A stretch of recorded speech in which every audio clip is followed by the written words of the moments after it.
नमो नमो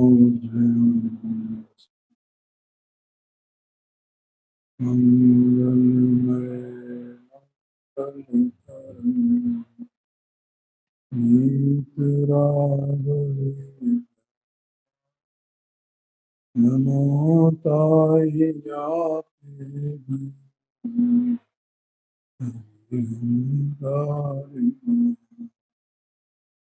परिमंगल करे ग्रंथ कथन को पाय याते मिले समाधि संग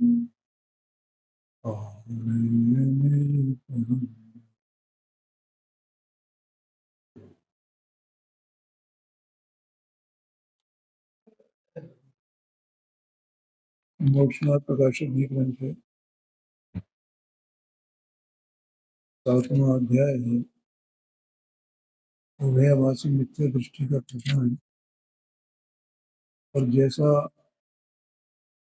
अभी सामने पहले उभयवासी का निश्चयाभास बताया, उसका अभिप्राय बताया, उसकी प्रवृत्ति बताई, उसी प्रकार से अब यहाँ व्यवहाराभास की प्रवृत्ति उसकी बताई। ये आशय है, ठीक है। 255 पेज पर इसमें दूसरा पैरा चल रहा है, वो अपन एक बार पैरा पढ़ देते हैं। तथा इस जीव के व्रतशील संयमादिक का अंगीकार पाया जाता है, तो व्यवहार से ये भी मोक्ष के कारण है। क्या चीज? हाँ, माने देखो इसमें क्या लिखा, इस जीव के माने उभयाभासी मिथ्या दृष्टि है, उस जीव के व्रतशील संयमादि का अंगीकार पाया जाता है। अंगीकार पाया जाता है माने वो उनका पालन करता है, ठीक है। और पालन करता हुआ वो क्या मानता है कि ये भी मोक्ष के कारण है, इसीलिए अंगीकार पाया जाता है उसका। मतलब जैसे सिद्ध समान शुद्धात्मा का अनुभवन भूमोक्ष का कारण है, ऐसे ये व्रतशील संयमादिक भी मोक्ष के कारण है। अंतर इतना है कि वो निश्चय से मोक्ष के कारण है, ये व्यवहार से मोक्ष के कारण, ठीक है। पर वो ये नहीं जानता है कि ये वास्तव में बंध के कारण है, मोक्ष के कारण नहीं है। व्यवहार में इनको निमित्त अपेक्षा से, सहचारी होने की अपेक्षा से, उपचार से मोक्ष मार्ग कहता है, ऐसा नहीं जानता है। वो तो ये मानता है कि व्यवहार से ये मोक्ष मार्ग है ना, ये मोक्ष मार्ग है, मोक्ष के कारण है, ऐसा मानता है। तो जैसे पहले केवल व्यवहारावलंबी जीव के अयथार्थपना कहा था, वैसे ही इसके भी अयथार्थपना जानना। पहले व्यवहारावासी का बता दिया उन्होंने, तो उसका ये सच्चा नहीं है, झूठा है, क्योंकि वो इसको चारित्र मानता है, चारित्र मान करके इस प्रकार से उसको, और उसको संवर निर्जरा का कारण भी मानता है। इनको मोक्ष का कारण मानने का मतलब क्या हुआ? संबर निर्जरा का कारण भी मानता है, लेकिन वे तो आश्रम बंध के कारण है, संबर निर्जरा के कारण वे है ही नहीं। तो ऐसी उसकी विपरीत मान्यता है। तो जैसा पहले बताया था, मतलब उसमें यथार्थ पने वे मोक्ष के कारण नहीं है। अब देखिए वो विपरीतता किस प्रकार से पाई जाती है, या यथार्थपना किस प्रकार से नहीं पाया जाता है, ये बात आगे करते हैं। तो कर्तव्य मानते हो? हाँ, ये आगे बात कर रहे हैं ना इसको। लोग होते हैं ज्ञानी होते हैं, हाँ हाँ, उसको कर्तव्य नहीं मानते, तो वो सहचर ही देखते हैं। हाँ जी हाँ जी हाँ जी, ये इसमें सब बातें अभी आएंगी। देखो क्या है,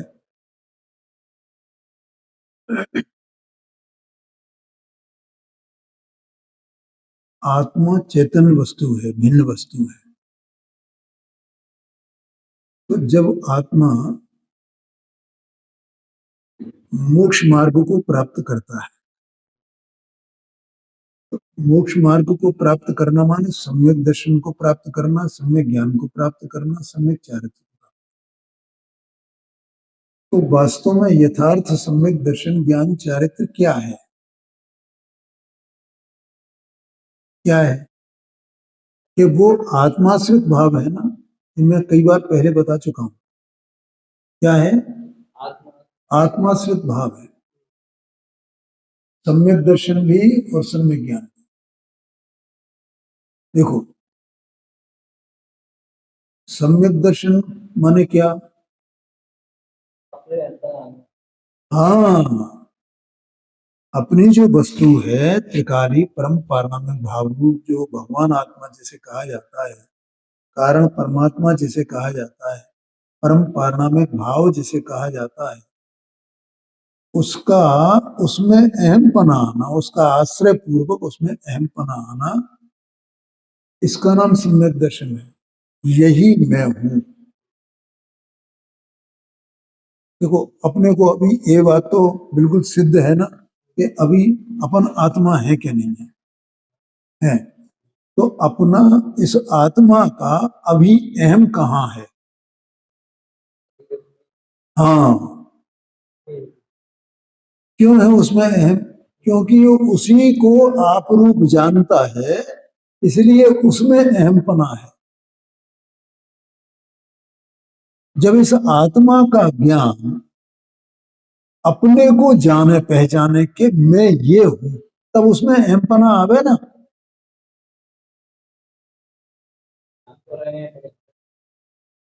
नहीं, अभी जाना ही नहीं है, ये जानना नहीं भैया।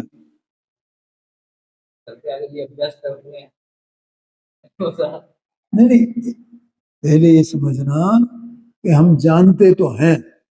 तो जिसे हम ये कह रहे हैं कि हम जानते तो हैं, ये जानना नहीं है।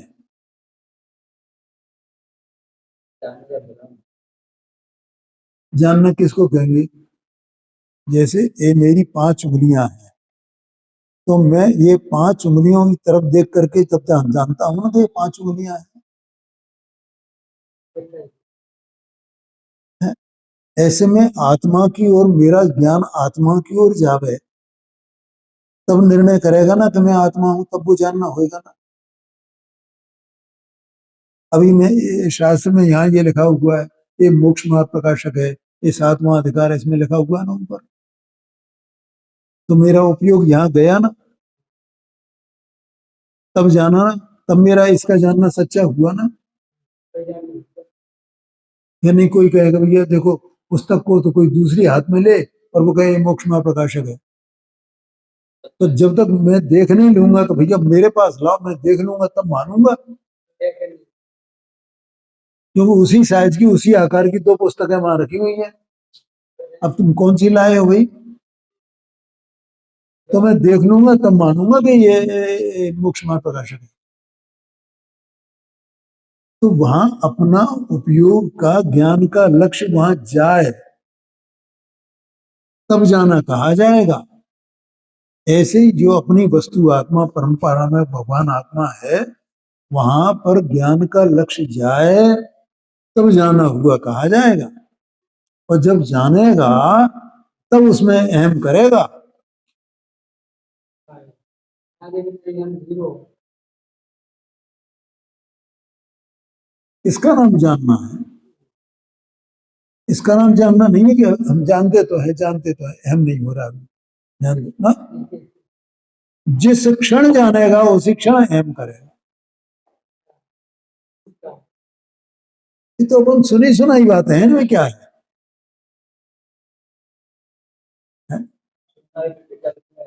हाँ जी, हाँ जी। एक दृष्टांत देता हूं मैं, देखो। जैसे कोई कहे कि भैया तुम भारत को जानते हो क्या, अपने देश को? क्या हम जानते सर? कैसे जानते हो, क्या जानते हैं? तो देखो साहब, मैं सब जानता हूँ। यहाँ इसमें कितने स्टेट्स हैं, मैं उन स्टेट्स को जानता हूँ, उनके स्टेट्स के नाम को जानता हूँ। ठीक है, कहाँ नदियां बहती हैं, कौन सी नदी कहाँ से कहाँ तक गई है वो मैं जानता हूँ। किस किस राज्य में कौन कौन सी खनिज संपदाएं हैं वो मैं जानता हूँ।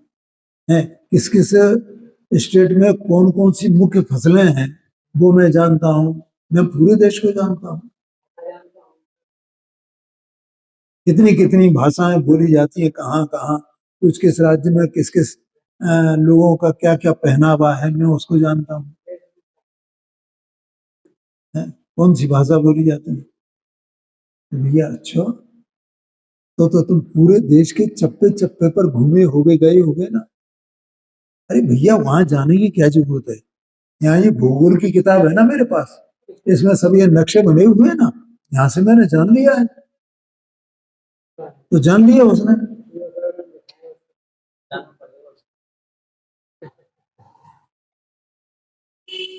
आ गया ना समझ? ऐसे जैसे उसने वो नक्शा देख करके जाना है कि यहाँ से ये इसमें ये यहाँ से ये ट्रेन यहाँ जा रही है, तो इस पर ये इसका निशान बना हुआ है, और ये ट्रेन यहाँ से यहाँ जाती है, और इसमें यहाँ से ये नदी निकलती है, और ये बना है। ऐसे वो जानना हो गया। तो वो उसने भारत देश देखा है कि हाँ, मैंने तो देखा है पूरा, ये देखा है, तो देखा है उसने। ऐसे ही यहाँ पर किताबों से पढ़ पढ़ करके, दूसरों से सुन सुन करके जानते हैं, ये जानना सच्चा नहीं है।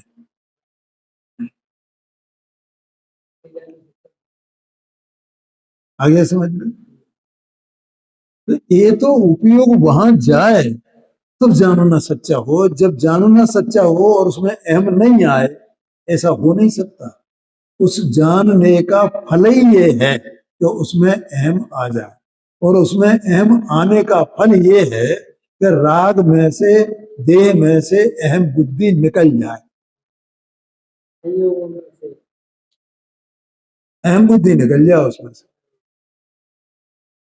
ये समझना। ठीक है, अच्छा। अब ये सम्यक दर्शन हुआ, और उसके साथ में ज्ञान भी क्या हो गया? सम्यक हो गया। अब वो ज्ञान अपने को भी जानता है, पर को भी जानता है। ज्ञान कार्य किस तरह करता है, उसकी पद्धति क्या है, अंदर में जो आत्मा ज्ञान स्वरूप है ना, वो ज्ञान किस तरह कार्य करता है उसको भी जान गया है।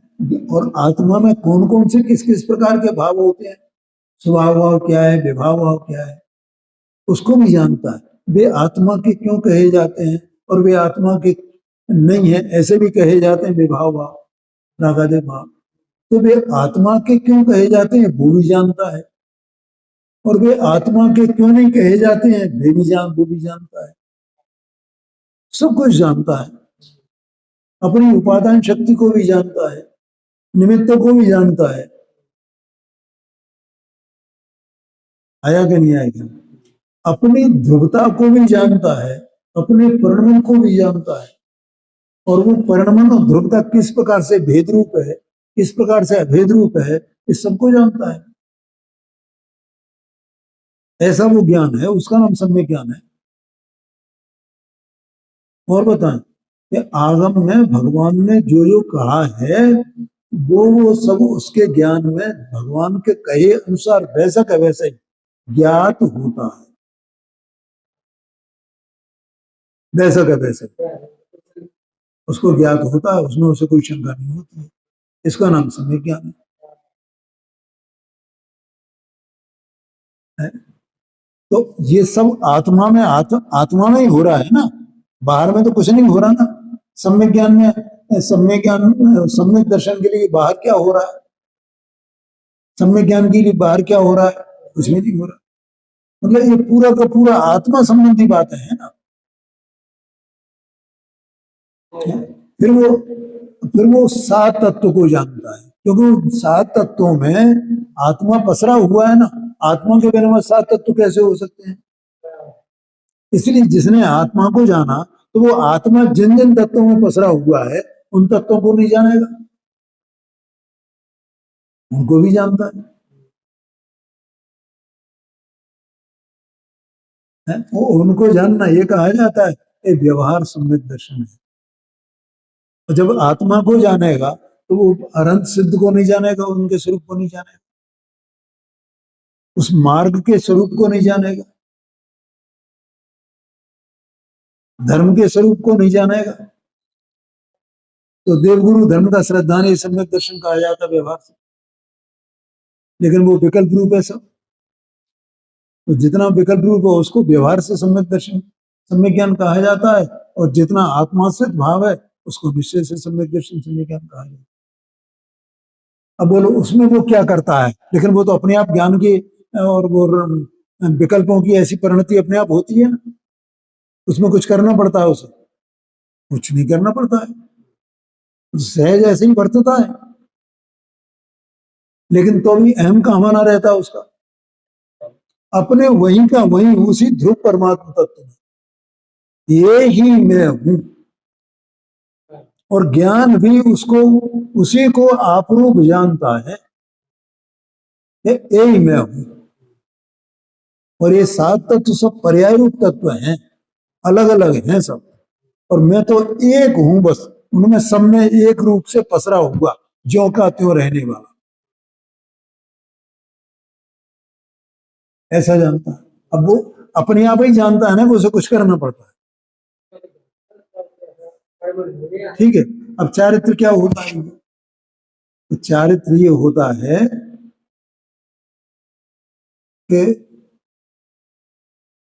जीव जितना स्वरूप में स्थिरता हुई, उस स्वरूप में स्थिरता होना, ये तो अध्यात्म की तरफ से कहा जाता है। ठीक है। और आगम की तरफ से कहा जाएगा वो कसाय का अभाव होना, कसाय का, राग का अभाव होना, इसका नाम चारित्र है, वो आगम कहता है। और स्वरूप में स्थिरता हुई है, ये अध्यात्म कहता है।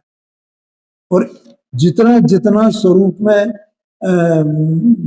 चारित्र आचरण होगा, स्थिरता होगी, उतना उतना राग का अभाव होगा। अब उसे राग के अभाव करने में क्या करना है? तो वो तो अपनी शक्ति से होता जाएगा ना। तो राग के अभाव में क्या करना है? कुछ करना है? अच्छा, अब राग जितना अभाव हो गया तो अब कुछ राग शेष रहेगा ना। तो पहले जो राग था उसके अनुसार बाहर की क्रिया होती थी ना, है? और जितना जितना राग कम हुआ तो फिर वैसे वैसे बाहर की क्रिया होती हुई दिखाई देंगी ना। तो उसने राग में कुछ किया है क्या? तो क्रिया में कुछ किया है क्या?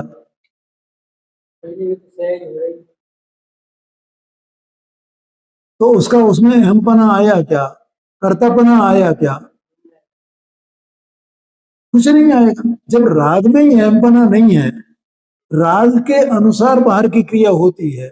और चरणानुयुग में और क्या बताते हैं? चरणानुयुग में यही बताया गया है।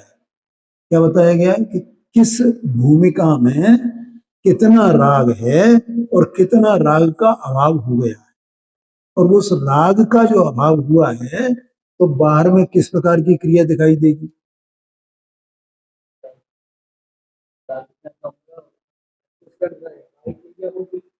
है ना? चौथे गुण स्थान में कितना राग कम हुआ है तो वैसी क्या क्रिया दिखाई देगी? कि कोई क्रिया ही दिखाई नहीं देगी।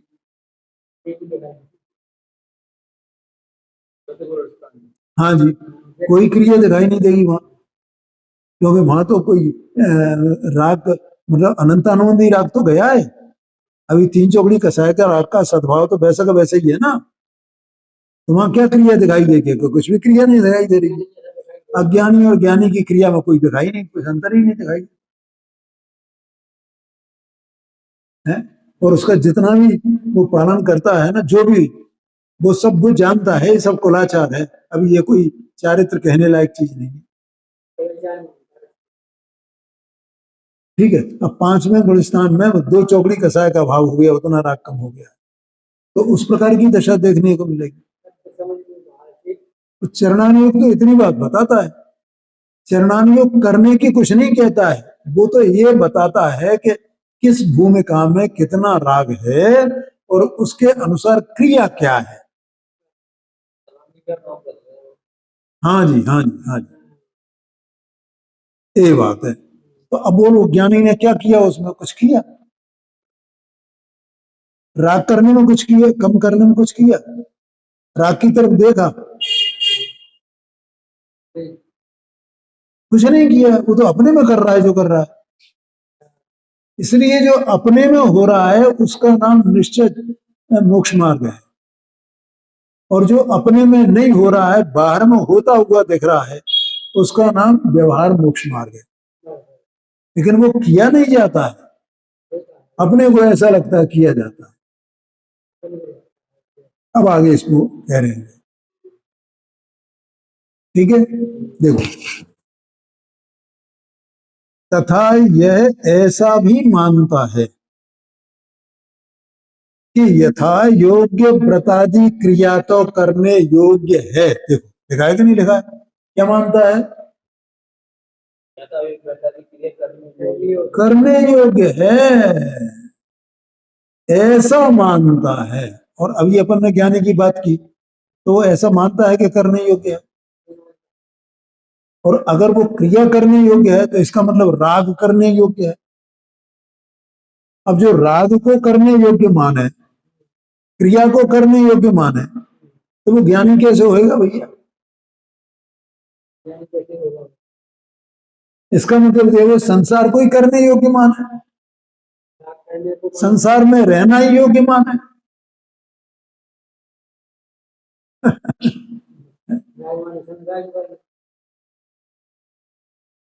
आया समझ में कि नहीं आया?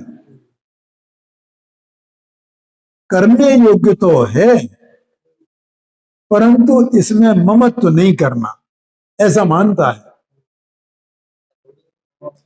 हाँ, कि ये मुझे करने योग्य तो है, और मैं इसमें ममत्व नहीं करता हूं, मेरा नहीं, मेरा नहीं। करता है वो कहता है मेरा नहीं, ऐसा कैसे हो सकता है भाई?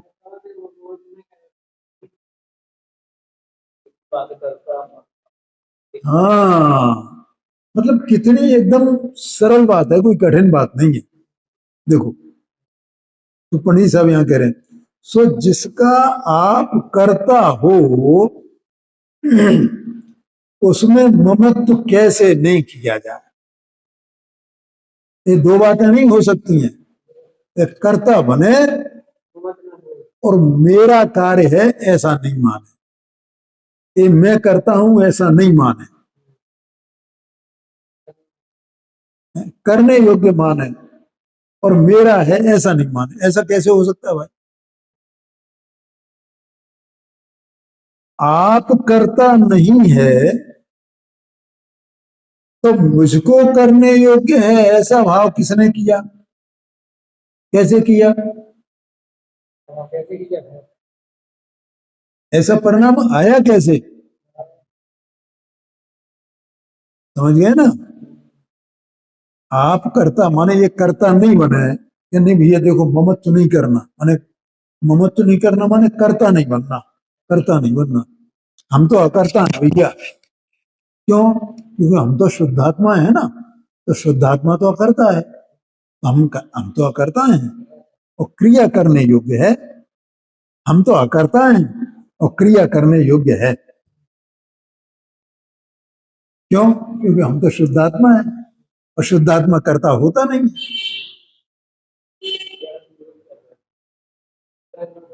समझ गए ना? अभी मैंने जो ज्ञानी की दशा बताई थी उस परिप्रेक्ष्य में देखो, वो उभयाभासी ऐसा ही मानता है कि मैं तो शुद्धात्मा हूं ना, मैं तो, और शुद्धात्मा करता होता नहीं है।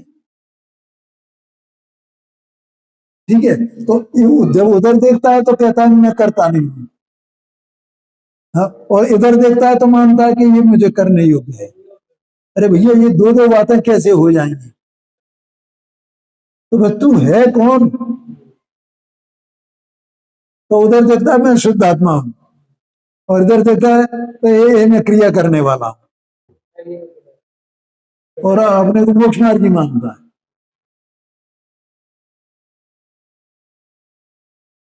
आया कि नहीं आया ख्याल भाई? बहुत ऐसी बातें हैं, क्या किया जाए? ये तो बहुत मुश्किल है अभिप्राय समझना है। ये तो जो जीव मतलब पूरा एकदम सब कुछ जानेगा, वो जानेगा उसका अभिप्राय कैसा होगा। क्यों कहता है कि करता नहीं बनना, करता नहीं बनना, करता नहीं बनना? लेकिन मैं तो इधर याद करता, मैं शुद्धात्मा हूँ ना, मैं शुद्धात्मा हूँ, तो मुझे करता नहीं बनना, मुझे करता नहीं बनना। तो शुद्धात्मा करता होता नहीं, वो तो ज्ञाता होता है, करता होता है, करता होता है। और इधर देखता है, अरे नहीं, ये तो करने योग्य भाई, ये तो कर, ये नहीं करेंगे तो हमारे ये पर्याय में जो रागा देखेंगे क्या से मिटेंगे? इसी से तो मिटते हैं, इसलिए ये करने योग्य है। और मैं करता नहीं, करने योग्य है, मैं करता नहीं, ये भ्रांति पड़ी रहती है। ओहो,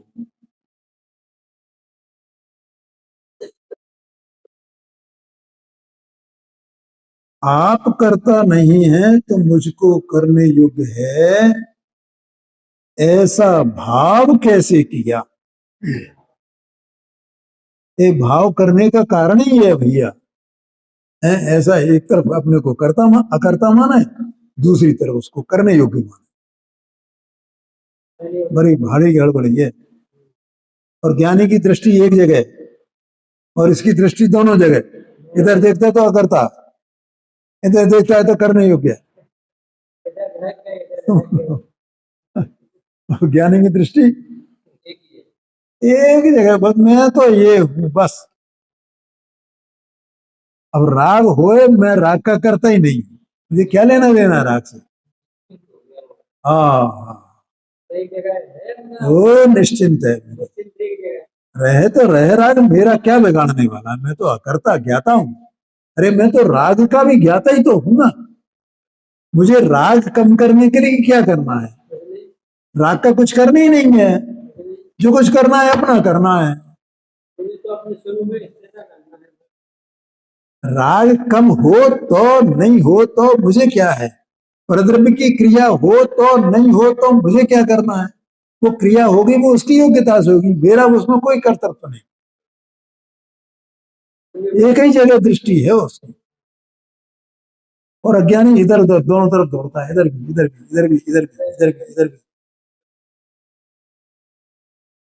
ये बात है, ये बात इसमें लिखी नहीं है, लेकिन ये उसका अभिप्राय जो पकड़ में आता है ना, कि वो अगर तक क्यों कहता है अपने को कि नहीं करता नहीं बनना, करता नहीं? अरे मैं तो ज्ञाता हूँ, मैं तो शुद्धात्मा हूँ। तो ऐसा उसको याद कर करके क्या मानता है?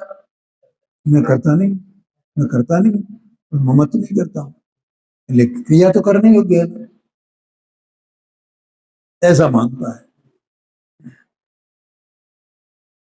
और यदि करता है तो वह अपना कर्म हुआ, अपना कार्य हुआ। तब कर्ता कर्म संबंध स्वयं ही हुआ। ख्याल में आया ना? तो ये माने, क्योंकि जो कार्य होता है बिना कर्ता के नहीं होता है। कार्य अपने आप तो होगा नहीं, उसका कोई ना कोई कर्ता तो होएगा। अज्ञानी अज्ञान का कर्ता, ज्ञानी ज्ञान का कर्ता। ज्ञानी ज्ञान का ही करता है, वो उसका राग का और देहादि क्रिया का करता नहीं है। और अज्ञानी अज्ञान का करता है, और अज्ञान के कारण से उसमें उसमें ये मुझे करने योग्य है समान। तो आप उसका कर्ता बनता है, तो उसको अपना कार्य, उसका वो कार्य हुआ। तब कर्ता कर्म संबंध स्वयं में भी हुआ, तो ऐसी मान्यता तो भ्रम है। आया समझ में? कैसी मान्यता? कि मैं अकर्ता हूं और ये मुझे करने योग्य है। मैं अकर्ता हूं और मुझे ये करने योग्य है, क्योंकि मैं तो स्वभाव से अकर्ता हूं ना। मैं तो स्वभाव से करता हूं, शुद्धात्मा हूं। ये तू है कौन, यही समझ में नहीं आ रहा है। ऐसा बहुत गड़बड़ी है। तो कैसे है? अब ये प्रश्न है, ये देखो इस तरह का प्रश्न कई जगह आया है, पिछले पेज पर भी आया है। तो किस प्रकार है, ऐसा आया ना मैं अंतिम पैरा में, ऐसे तो कैसे है। तो अब कहते हैं देखो, अभी मैंने जो बात बताई थी ना, वही बात यहाँ पंडित जी साहब कहेंगे। बाह्य व्रतादिक हैं वे तो शरीर आश्रित परद्रव्य के आश्रित हैं। शरीर आदि बाह्य जो व्रतादिक हैं, बाह्य व्रतादिक माने अहिंसा व्रत, अचौर्य व्रत, सत्य व्रत, ये व्रत है ना। तो अच्छा, अपन थोड़ा सा देखेंगे कि व्रत क्या होते हैं। है?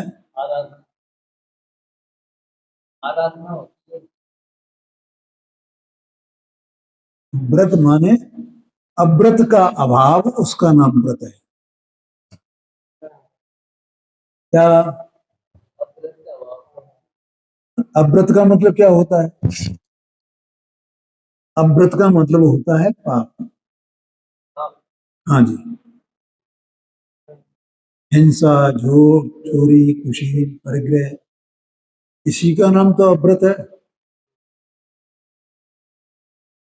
ठीक है, और इनसे विरत होना, उसका नाम व्रत है। मैंने पाप से विरत होना। और जब पाप है परिणति में, तो वैसी क्रिया दिखाई देगी ना। तो वो जो पाप की क्रिया है, तो वो पाप की क्रिया सब शरीराश्रित है क्या नहीं है? ठीक है, अब जैसे वो शरीराश्रित है, वैसे ही जब उसका त्याग करेगा, इसका पाप का, तो इसका मतलब अव्रति से या अव्रत से विरत होगा। तो अव्रत से विरत हो करके अहिंसा, सत्य, अचौर्य, इनका पालन होगा ना। ये परिणाम होंगे ना इसके। तो जब ये परिणाम ऐसे होंगे, अहिंसा के, अचौर्य के, सत्य के, अपरिग्रह के, और ब्रह्म के, ब्रह्मचर्य के, तो वैसी क्रिया भी होगी ना। तो ये जो व्रतादिक बाहर से दिखने वाले, देखो यहाँ क्या है, दो चीजें हैं। एक तो अंतरंग परिणति, और एक बाहर में उसकी व्यक्तता।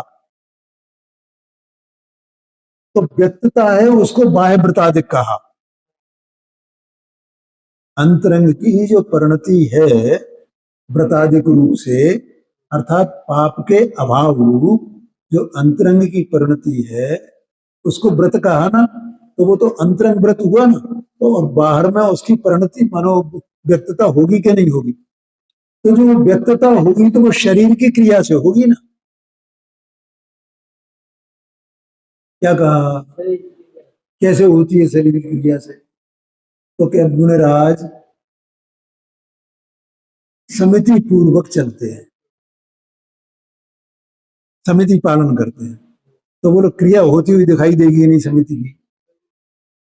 5 प्रकार की समिति हैं, तो 5 प्रकार की समितियां दिखाई देंगी कि नहीं। मुनिराज हितमित प्रिय वचन बोलते हैं, वैसे तो बोलते ही नहीं। झूठ बोलने का उनका परिणाम नहीं होता, तो बोलेंगे तो सत्य बोलेंगे कि असत्य बोलेंगे। उनको बाहर में किसी भी दूसरे के उसमें माल में, धन में, संपदा में, उसके परिवार में किसी को भी चुराने का, हेर फेर करने का कोई परिणाम होगा नहीं होगा। तो बाहर में वैसे क्रिया दिखेगी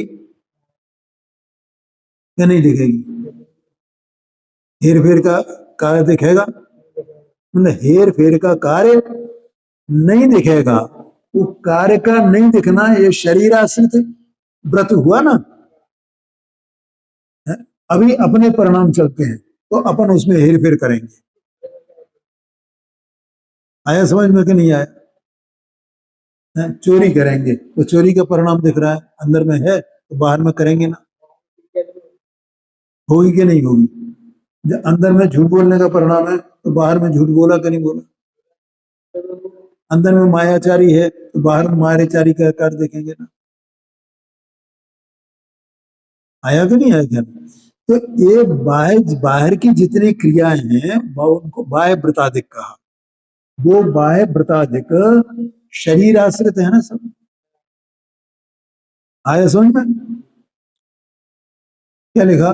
शरीर आदि परद्रव्य के आश्रित हैं और परद्रव्य का आप करता है नहीं। आप माने क्या भैया? कौन करता नहीं है? मैं माने आत्मा। आत्मा वो बाहर की क्रियाओं का करता है नहीं। ये तो अभी मैंने थोड़ी देर पहले बताया था कि नहीं बताया था? इसलिए उसमें कर्तृत्व बुद्धि भी नहीं करना और वहां ममत्व भी नहीं करना। इतनी सरलता से बताया है। नहीं करना का मतलब क्या है कि वहां नहीं होना चाहिए, ना ममत्व होना चाहिए, न उनमें कर्ता का भाव होना चाहिए। अगर कर्ता का भाव हुआ या ममत्व हुआ तो फिर वो मोक्ष मार्गी नहीं है, वो अज्ञानी है, वो ज्ञानी नहीं है। ये बताए एक बात। दूसरी बात देखो, बाह्य व्रतादि है ना ये। अब देखो जो यहाँ कहते हैं, अब अंतरंगी की बात कहते हैं। व्रतादिक में ग्रहण त्याग रूप अपना शुभोपयोग है। ये क्या है ग्रहण त्याग रूप? क्यों भैया? हाँ पढ़ लो पहले, क्या लिखा है?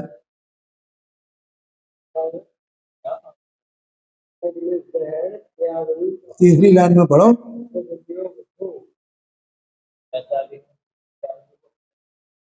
हाँ जी, हाँ जी, हाँ जी। तो ये ग्रहण त्याग माने क्या? तो बाहर का कुछ ग्रहण त्याग करेगा वो तो बाहर की क्रिया तो देहाश्रित है, ये बता दी ना। थोड़ा कठिन है, शांति से समझना भैया। तुम भी समझ लो, तुमने भी सुना नहीं है। ग्रहण त्याग काय का है? अब मैं बताता हूं, सुनो इधर। ग्रहण त्याग काय का है? अभी मैंने बोला था पाप का त्याग करना, पाप का अभाव करना, ये तो त्याग हुआ। तो इसका मतलब अशुभ भाव का, अशुभोपयोग का तो त्याग और शुभोपयोग का ग्रहण, ये आत्मा की परिणति हुई वहां।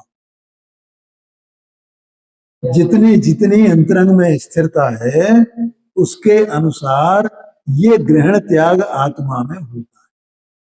शरीर की क्रिया का तो इसको कोई ग्रहण त्याग है नहीं, उसका तो कर्ता आत्मा है नहीं। लेकिन जो पाप का त्याग करता है परिणति में, उसका कर्ता तो आत्मा है ना। आया कि नहीं आया ख्याल में? व्यवहार से अशुद्ध निश्चय ने से उसको आत्मा का कार्य कहा गया। देह की क्रिया को आत्मा का कार्य नहीं कहा गया। यहां ये बताना है। क्या कहा? आत्मा देह की क्रिया का कर्ता, ये पहली लाइन में आ गया। ठीक है, जो बाहर की क्रिया होती है, देहाश्रित क्रिया है, उसका तो आत्मा करता नहीं है। अब उस देह की क्रिया का जो निमित्त है वो अपना भाव है, आत्मा का भाव है। तो वो आत्मा का भाव कैसा होगा? क्या वो अशुभ भाव का त्याग, अशुभोपयोग का त्याग, पाप का त्याग और शुभोपयोग का ग्रहण। ठीक है, क्योंकि वो छूटा और ये हुआ है, उसका व्यय और इसका उत्पाद। तो इस रूप से तो ये आत्मा ही परिणमा है ना, क्या कोई और परिणमा है? आत्मा परिणमा है। तो उस परिणाम का कर्ता आत्मा हुआ क्या नहीं हुआ? हुआ, ये बात है। तो उसका कर्ता आत्मा हुआ, तो उसमें ममत्व भी करना और उसको अपना कार्य भी मानना, लेकिन देह की क्रिया को अपना कार्य नहीं मानना, और उसको अपना कार्य मानना भी वो अशुद्ध निश्चय में से है। आ गया समझ में? ऐसा निश्चय में आ गया ना उसमें अशुद्ध, लेकिन वो अशुद्धता है इसलिए उसका ग्रहण त्याग। वह अपने आश्रित है, माने आत्मा के आश्रित है, उसका आप करता है, इसलिए उसमें कर्तृत्व बुद्धि मानना, बुद्धि भी मानना और वहां ममत्व भी करना। आगे समझ में? लेकिन देह की क्रिया वो आत्मा के आश्रित नहीं है, ऐसा वहां भेद ज्ञान करना। देखो अभी मैंने थोड़ी देर पहले जब मैं ये सब चर्चा कर रहा था ज्ञानी और अज्ञानी की, तब मैंने बोला था कि ज्ञानी ये जानता है कि मेरे शुभ भाव क्या हैं, वो विभाव भाव क्या है और शुभ स्वभाव भाव क्या है, और विभाव भाव कौन कौन से हैं, तो मेरे हैं ये जानता है ना। तो इसका मतलब वो उस रूप से परिणमा ऐसा जानता है ना। तो ये अशुभ भाव का त्याग होना, ये भी विभाव भाव हुआ ना, एक प्रकार के विभाव भाव का त्याग करना।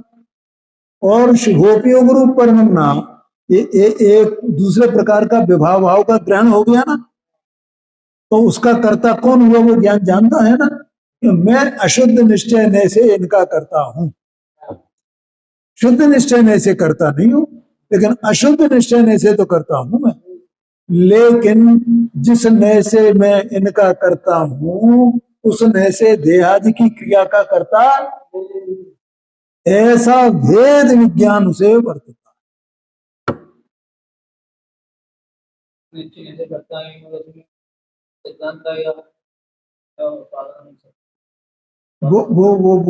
वो उसे छोड़ दो, वो एक तरफ, अभी उसे एक तरफ, अभी अभी तो इसकी बात कर रहे हैं। ठीक है, अब चूंकि समय हो गया इसलिए आगे की चर्चा बंद कर दें।